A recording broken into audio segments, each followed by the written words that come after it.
Why you always wait. You knew about this for weeks. You started an hour ago. Level 1. The assignment arrives on a Tuesday, 3 weeks away. You close it immediately. You'll start tomorrow. Tomorrow becomes next week. The cursor blinks. You type 3 words, delete them. What if it's not good enough? Netflix opens. You call it rest. Level 2. 10 days gone. 0 words written. But your brain hasn't stopped. Shower drafts, commute ideas, 2 a.m. thoughts. Someone asks if you've started. You say, mostly. You open the doc, write 1 paragraph. It's not bad. You close it fast, like looking too long will break it. I work better under pressure anyway. You've said this your whole life. Level 3.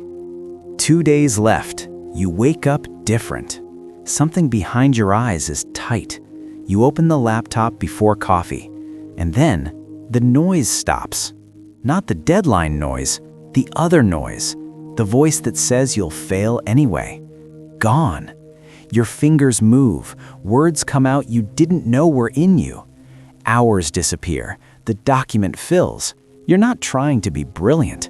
You're just trying to survive. And that's the only state where brilliant actually happens. Level 4. Final. You submit with 4 minutes to spare. You lean back, heart still racing, and then the thought hits you slow and cold. I've done this before. Not once, every single time. Every project, every exam, every deadline your entire life.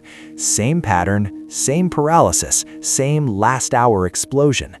You didn't procrastinate because you were lazy. You waited because your brain needed the pressure to silence the doubt. Without the panic, the critic is too loud to start. The deadline doesn't motivate you, it just finally shuts the critic up. You sit with that for a second. Then your phone buzzes. New email, new assignment, due in 3 weeks. You tell yourself, this time will be different. It won't.